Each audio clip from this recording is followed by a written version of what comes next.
Heidi Latsky. I'm Meredith Fages, and this month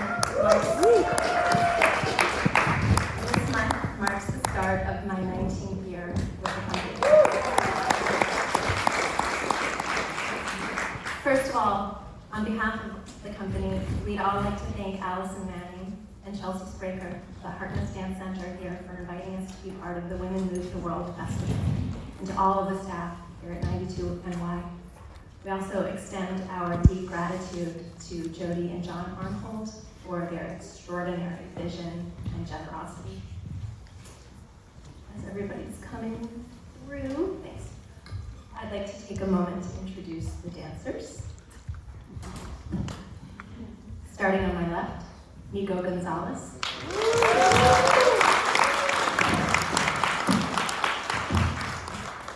Holmes, Jillian Hollis,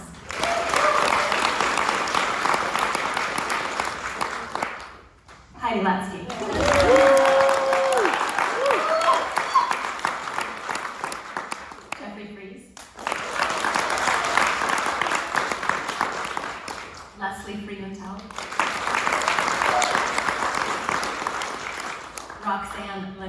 Roxanne,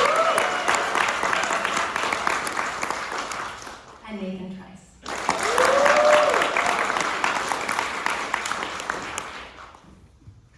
In addition to being a dancer, I'm also a writer. And during the pandemic, I wrote about change, identity, and response to upheaval for Dance Magazine. It turns out that these three concepts are pretty closely linked. Dancers can be pretty wrapped up in their identities, who we think we are, what we think other people might think we are. Quite frankly, though, you don't have to be a dancer to think about these things. Identity is a hot button issue for most everyone. What we're also talking about here is change. Change itself is neutral. It can be reactive, it can be proactive. The dictionary definition of upheaval is a violent or sudden change or disruption. Change, or more specifically for our case today, upheaval, can tug on identity, whether making our ideas about ourselves feel fluid, unmoored, undefined, or perhaps newly redefined. Probably all of the above. How do we respond to upheaval? As an individual, as a collective, and to the many, many feelings that accompany sudden upheaval and also ongoing upheaval. Combating the feeling of isolation that is often associated with upheaval, i.e. connecting and connection, was the impetus for the very first, earliest iteration of Tracking Parallel, which was a duet for Heidi and me in 2023. Heidi was thinking a lot about how people were tracking parallel and remaining isolated from the upheaval of the COVID pandemic and not connecting with each other, even though lockdown had already passed. The backdrop of all of this was that she thought she had long COVID. She was exhausted all the time, like taking breaks every 10 minutes in rehearsal.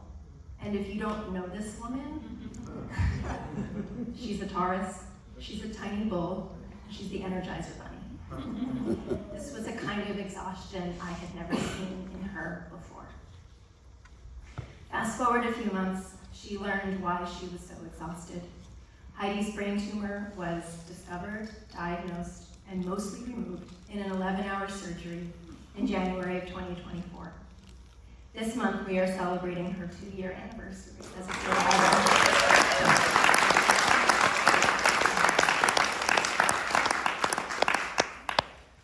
When in the hospital, she very much connected with the memory of her mother, who also had brain tumors, while at the same time, she was questioning just who she really was. Which brings us to the evolution of the current iteration of Tracking Parallel, which are these two dance sections you've just seen, and how the question of who am I now, the title of this event today, is an integral part of this iteration. Now for Heidi. Hello, everybody.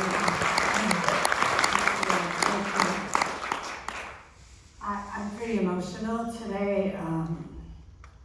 Marking the second anniversary. There was so much that was going on 2 years ago and continues to a certain extent, but it's such a joy to be able to dance again. And so when I think about track and parallel, I refer to two things. So one thing is a quote from The Little Prince that I found.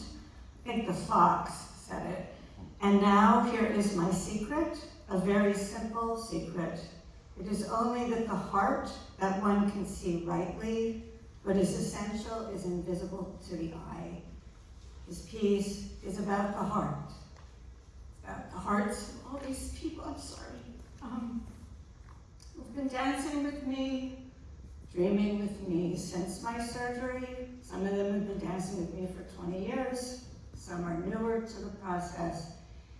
And I can only say that track and parallel for me, and I think for many of us, was just a very healing process and safe. We created a safe space for everyone. So the other question is, who am I now? Because after being an ally as a non-disabled person to the disability community for 20 years, which is how long they think my tumor was in my brain, all of a sudden I'm like looking at all my friends who are activists. I'm like, am I disabled? Like Peter is here and he said, yeah, but you have to come to that yourself, whether you want to identify that way, what your relationship is to your disability. And that was incredibly kind and supportive of you, Peter, who's also in the company. But it really factored into the making of Track and Parallel, this question of who I am. And when I create it always starts with a personal story, and then I distill it, and I try to figure out the essence of it, and then I communicate it, hopefully well, in a more abstract way through language of movement, costumes, music, lighting, film. And so I began to choreograph this piece in my head in the hospital. And my mother was a very big part of it, because all of a sudden I was tracking parallel with her because she'd had brain tumors. She was much younger than I was when she had her first brain tumor, but she died of brain tumors. And I didn't understand it because when she had her tumor, I was 11. And I have a daughter who's 25, so when I was diagnosed, it was like history repeating itself. What I want from this conversation, what we want from this conversation is your heart. You don't really care about if you liked it or not. Obviously you want to hear if it moved you, what stood out for you, what your stories are. Because that's what means, I think, the most to all of us, is this. I was thinking about this the whole performance. So there, you have it. You have the floor. And we have a runner. Where's Amelia? Ah, there she is. Is there somebody? There's somebody back there in the back. So really, this is a discussion. It's a forum. It's really not performers versus audience. Not interested. Really, really interested in images, impressions. Okay. Hey, Heidi. Hi. I'm going to try not to get emotional myself. Oh, that's great. You know, as an art, and I see this played out like all the time. And the way you're able to put it into movement, like I sing flashes of what I see every day and what you went through and what other people went through, and you did a very good job of expressing that. I just wanted to say it. Thank you very much. That was one thing Meredith and I, Meredith's the moderator, but I'm going to step in for a second. We want to keep our questions and answers short enough, so that everybody can get a chance to speak if they want, and that goes for us too, me especially. Okay. We enjoyed it.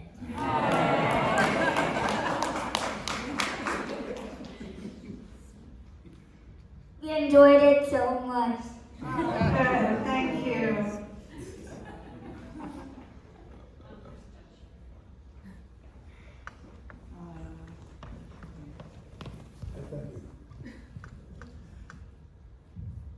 Well, I sit here as kind of an insider to Heidi, who's entertained us for so long and been friends of ours so long, but the opening number inside, it was sustained so well. That was a pleasure. And then coming in here and seeing all of these wonderful bodies moving, I did feel like I was in a hospital somewhere, so it was hard for me to displace myself and enjoy as much as I know I should. But it's so incredibly insightful to what I see as to everyone performing and expressing themselves in such a delightful way. Being an ex-dancer myself, I appreciate the time, the effort, the devotion, the understanding, the richness of what I see, and to take it with me for a long time, as I have been with Heidi. And I'm so proud of you, and I'm so grateful for being here with all of you. So I thank you very much. Thank you. I have to supplement this because he's probably too shy to say his own personal journey. Kidding. I'm like you up there and I want to get emotional, but watching what you did, it's the ultimate story of the isolation and the parallel lives that are going on in the hospital, where everybody is experiencing trauma in their own way, because they are the ones that have to take the journey. They're the ones that have to survive. They're the one. But when you did that duet with the two people and the dependence of each dancer on each other, that was like our relationship. You know, when he's going through what he has to go through, I'm there if he needs me, right? And I think all of us with our friends and community of dancers, or there's so many different supportive communities. And they're so important, especially when the bigger picture is getting spiraled out of control. We can control our own world to a certain extent. And when you have a challenge like brain tumors, which I've unfortunately watched too many of our friends die from whatever challenge they had. So it's gratifying and awe-inspiring that you could put that into dance. Thank you, because it was really beautiful. Thank you.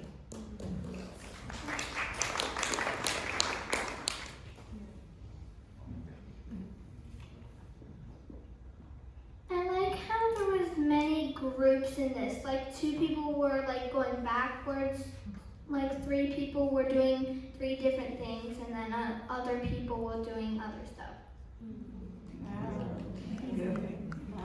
So, if anybody is a healthcare worker, the sound of those machines is equally as traumatizing as being a patient inside of those machines. So as soon as I heard that machine go on, I was like, oh, who's getting an MRI today?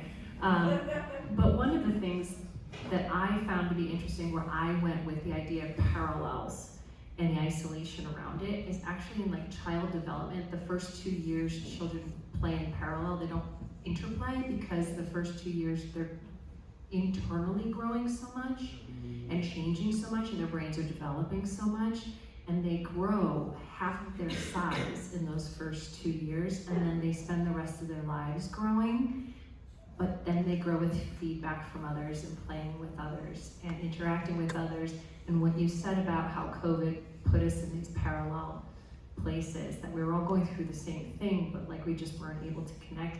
It kind of reminded me about how we can be forced into those parallels for many reasons throughout our lives, whether it's illness or COVID or, you know, things going on in our lives, but how we have to kind of force ourselves out of it. And that it's a real easy track to go back to because it is easy and there's less friction and less discovery. But that's where I was child development. I was interested in how that brought me to that point, even though it could have brought me many places with healthcare. It was just interesting. I thought that it brought me to like, that's how we start, and then we have to interplay. Do any of the dancers want to speak to the notion of tracking in parallel? Hi. Thank you for everybody that's speaking. You know, I've been with Heidi since 2002, so we've known each other a long time. And then I retired and I became a nurse. And so that's my day job. And then last year she pulled me out of retirement. And now I'm here again. But what's interesting is the part where I do is Shake was from her mother. And I knew her mother when her mother was alive, and I got a chance to meet her and her family, and so knew that internally, and then she wanted to bring that element back. And you know, it's because I'm right now in this section of the piece, kind of on the outskirts, I feel like I get a chance to watch everybody. And yet, last night when we did the show, I closed my eyes for the entire show. Just to see how it felt. And today I got to watch, and people are distracting, they're so beautiful. But the other thing I wanted to talk about is that, you know, it's the stories we tell as we change our lives, as we become, you know, I became an ex-dancer, and then I became a nurse, and now I'm like, who am I now? But also the lies that we tell ourselves, you know. You know, I was diagnosed HIV positive back in the 90s, and all I thought was, I'm gonna die. So that's my track in life, because that's what I was gonna do. So I told myself I'm okay, and I really wasn't. I'm fine. I got this. All those things that we tell ourselves, and you know, I'm part of the disability community that's invisible, right? Because I can hide it, I can choose to share that or not share that. So that's my story.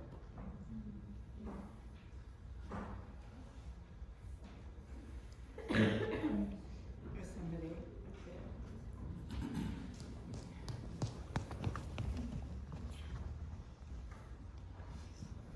Hi, that piece really resonated with me deeply. Thank you so much for it. I was curious about the MRI sounds as well. I find them very challenging and have myself dreamed about how to move to them. And I wondered how you thought about it, to bring bodies together, working together in sounds that almost sound like music but aren't timed. How did you do that? So when we first started, when I was dreaming about this in the hospital, obviously I'd had MRIs, and they don't bother me. I actually kind of meditate. When I'm in the MRI, I just like zone out. And then I was like, wow, you know, maybe that should be the foundation of this score. I've never made a score before, so I did have music that other composers have written for me over the years that are in the score, but I was really interested in, well, what would happen if MRI for me is a point of discovery and a point of change. That's when we find out things. It's not the only way, but it's a major way. And I had actually asked a technician, where can I get these sounds? Do you have the sound? Do you have to record it? And they said, no. They thought I was totally crazy. And so I went, and finally someone said, I should look at YouTube or something. And I went and I looked, and there was like a 10-hour MRI track for sleep.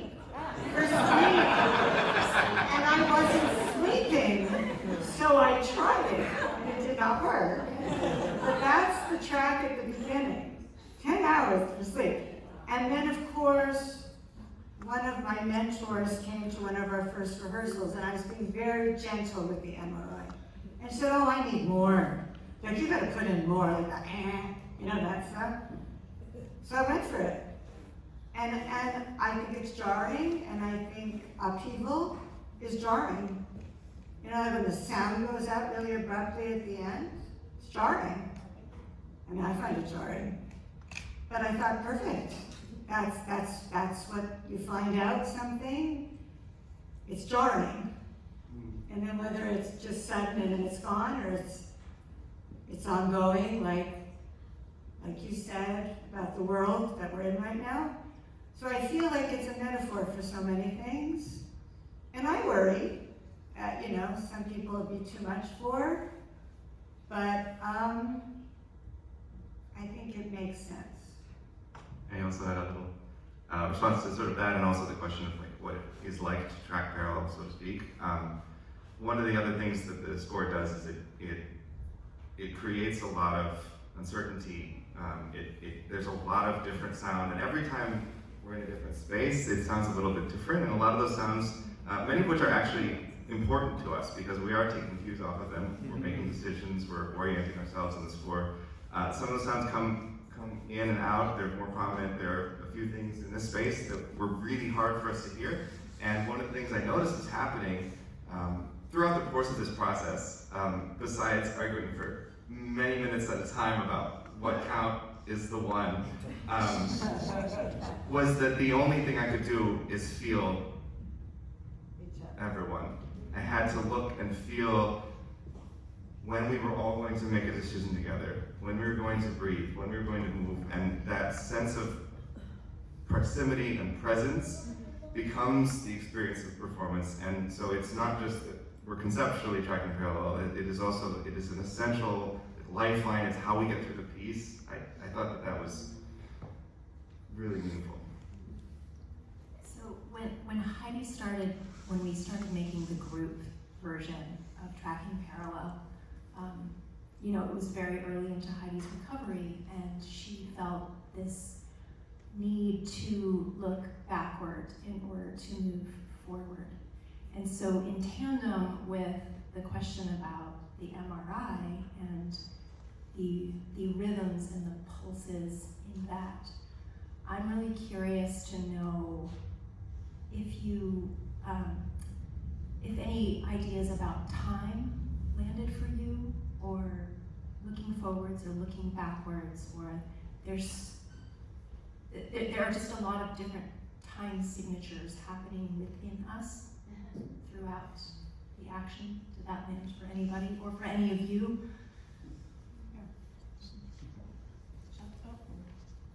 Somebody there. I can talk without a microphone. I know you can. First of all, oh, I'm sorry.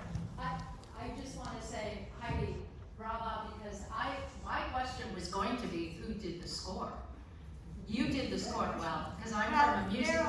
Is Marty Beller here? I don't see him. Is he here? No. Okay. So Marty Beller composed some of the more rhythmic stuff, and then Inesh. There's a few, obviously, like the beautiful music. I did not create. But you put it together. I put it together. Well, it's just incredible. It's like a symphony. It's amazing. Right. And I was wondering, as you all were working together, obviously you all knew exactly what you were doing. Sure. It wasn't like improv or anything, you know. But I wondered how you counted, because I'm a musician. Or do you count? I mean, We tried. no, like you don't say, okay. Because that, like you were asking the question about the different times, and there's just so much to this piece, it's hard to even. I will say, Yeah. over the years, I never count. I hate counting. And then the dancer's like, hey, we have to count. Because we're supposed to do this together. And there's one place in this piece that Meredith knows, and it's right at the beginning where we all walk into, and I never know where that cue is. Never, I can't hear it. And they're counting. I mean, they're counting, and I just have to follow. But other than landmarks that you know. Landmarks. Yeah, like there's certain places where you know, like you hear this sound or this, and you know that you should be moving towards something else. And like our part, we keep getting later and later in one section. I don't know, maybe there's more space here, or we're indulging. I thought you guys were in sync. It was amazing. Oh, thank you. Because the music is, so, and at one point, you know, musically, there were like two competing rhythms going on, which for a human being does make you feel, you know, it was the perfect kind of dynamic for, I'm sure, what it felt like to go through what you went through. Just incredible. Choreographically, we have to just keep going. Let's see, did you want to say something else? No, it's okay. We can keep moving on. When Meredith asked about time, I gave a thumbs up. Meredith and Jillian, for me, as you're walking backwards, kind of like hands on a clock. Then also there's the film in the background while the dancing is happening, and that's also a tracing of time. But some of Heidi's story. There was one more. The MRI sounds. For me, what happened was I was feeling like the dance was the person in the MRI and what the person was thinking. Like this was the imagination of the person in the MRI. Like it felt like maybe not necessarily fantasy, but the storytelling was happening. So those are my little thoughts. I love that. I mean, when you're in the MRI, you can go in so many directions, right? Especially when you're there for a long time. Did you want to say something, Peter? No, just, yes, to build on that, so when I am in an MRI, I think about the gears moving around, and to me, it like looked like the gears, as if like you were all the gears and you were just moving in sync to make the MRI run. It's really interesting. So the interesting about MRI, and it's in your program, is that actually an MRI takes the protons and makes them track parallel. They do not track parallel, they actually repel each other, protons, but the MRI puts them into a tracking parallel position, and they call it, it's actually in your program, I'm not gonna say it right, but it's the amount of time it takes for them to relax, I guess, back into their normal state determines what the problem is. You know, somebody last night said, I felt like I was walking into your brain. I don't know if they meant our brain or my brain. You know, and then Nathan's piece, where people think it's like a waiting room. I'll shut up in a second, but they think it's like a waiting room. We never thought of that. We never thought of Nathan being in a waiting room.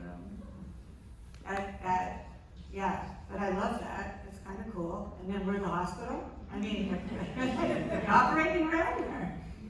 Yeah, sorry, done Heidi.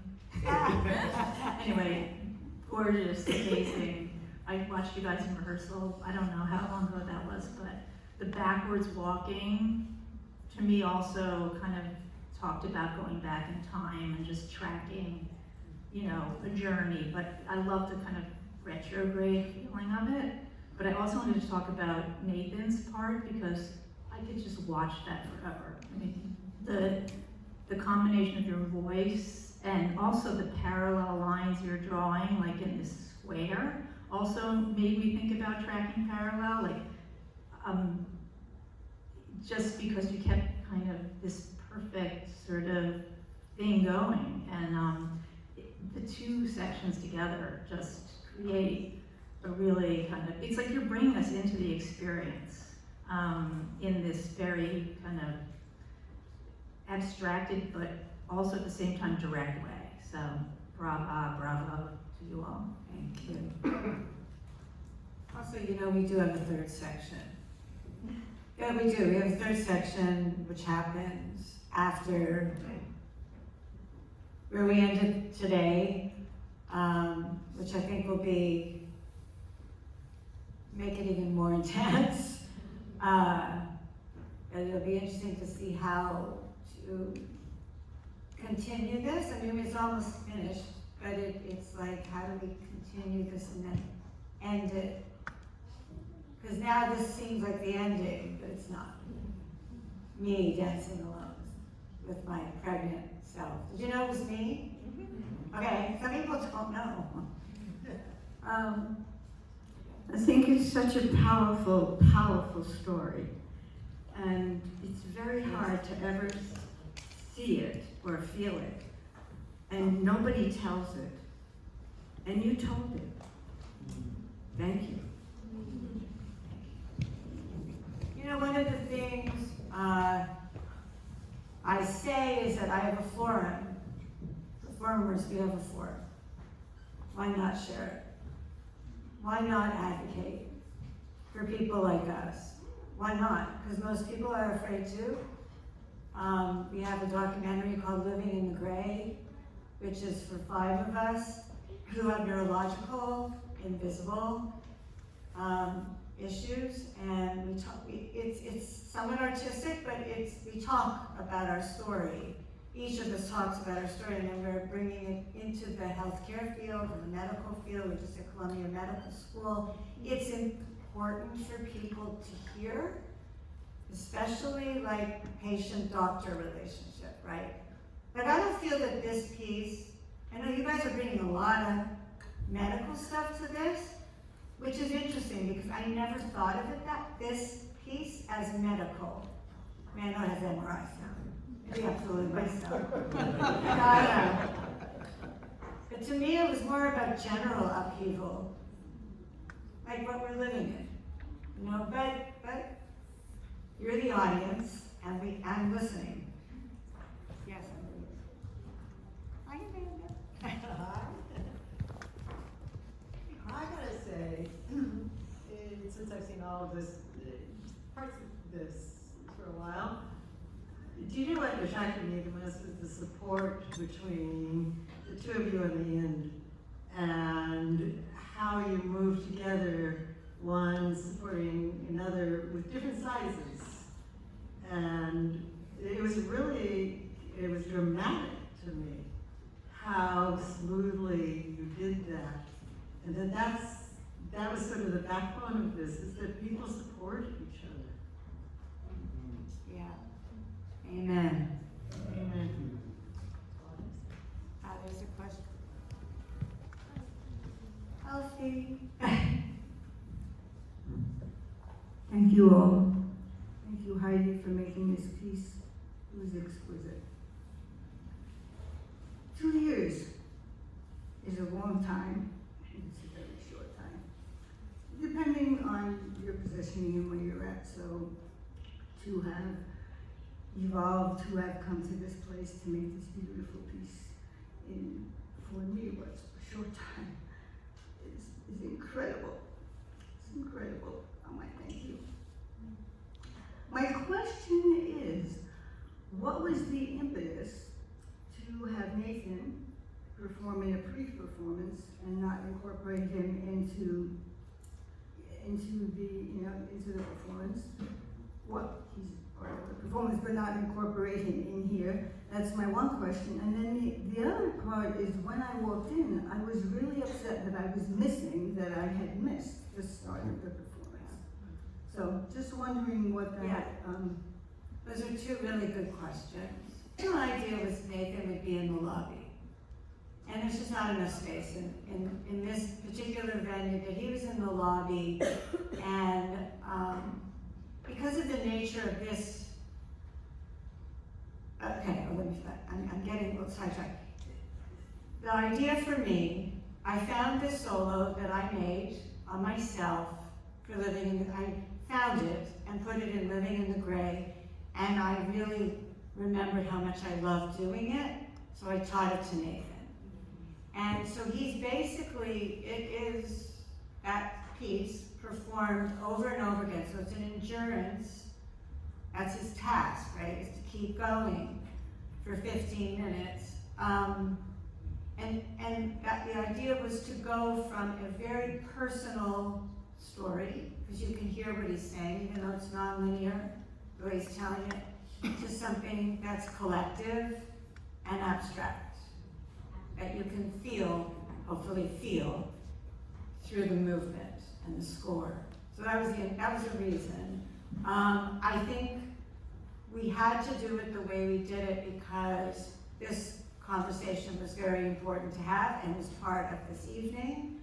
I think in the future what we'll do is make sure that the beginning of the show is the beginning of the solo. Like we'll publicize it that the show starts at 7 or it starts at 6:45 so that people will be here to see it. But it is repeated.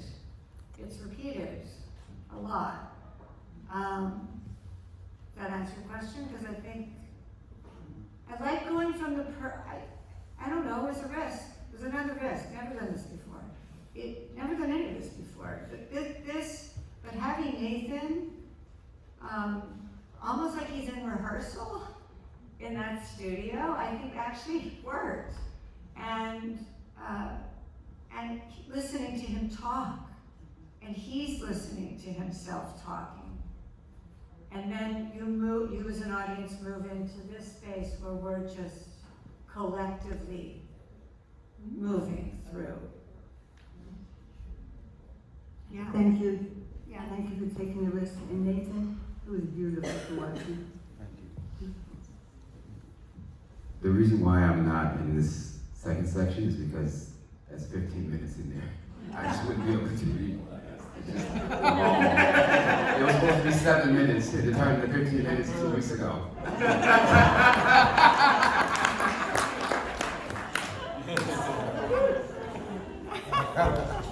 I also want to answer your second question. I think normally as an audience member, when we come into the space, it's like, okay, we're gonna sit down, we're gonna settle in, and the lights dim down, and then a piece starts. I think the brilliant way of how Heidi likes for the audience to be immersed with what's already happening is getting you in that mindset to already be prepared. So it's just like a different way of coming into the space. Yeah, you didn't miss anything. Immersive art. Also, go ahead. I was gonna say, also, the idea that you're coming in kind of already immersed and simultaneously having a gradual introduction to the dancing, I think that's the way upheaval is often experienced, right? So for this particular piece, I think it's a really beautiful structure. I think we have time for one more after Heidi's comment. After me, and just one thing to think about it. What I'm interested to hear about, and you don't have to tell me now, is if you watch the film, if you could see the film and the dancing, were you up and down, or one of the things about this film, the ultimate, is if the film is on 4 walls. So you as the audience completely immersed in the film. And we just couldn't do it here. So it starts full, it starts floor to ceiling, but when it went floor to ceiling, it went in, so it was too small. And then we decided to track parallel with it. That was my decision, to track parallel, so it was above our heads. But just for you to think about, ideally, I think the film should be like surround film. And yeah, that's all I wanted to say. Hi Heidi, Joe Gonzales. I don't know if you remember, we went to an open rehearsal about a year and a half ago, and speaking of time, not about the immersive stuff, is what I saw you doing is laying out ideas for the dancers, and I remember, I want you to walk backwards, but don't run into each other. I want Nico to rock around the back wall. I want somebody else to walk around the front wall at the front of the stage. And you were just laying out your ideas. You and Nathan did some dancing, to show, so what fascinates me now, later, is to see it happening, and that your ideas actually became a coherent team experience that people really reacted to. The second thing that was amazing to me, and I got this last night when we were at the dance,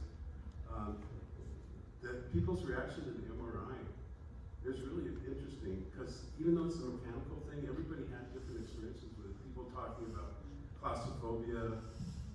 For me, it was music. The guy asked me when he did mine, do you want rock music? And I said, sure. And he turned it up really loud, and I thought, oh God, I wanted to tell him to turn it down. And then the MRI started, and I could barely hear the music. So I was really fascinated. The time, year and a half or 2 years that you guys have been working on it is amazing. It's really nice, really wonderful. Thank you. Thank you so much. Thank you, everybody, for being here. Thank you, Meredith.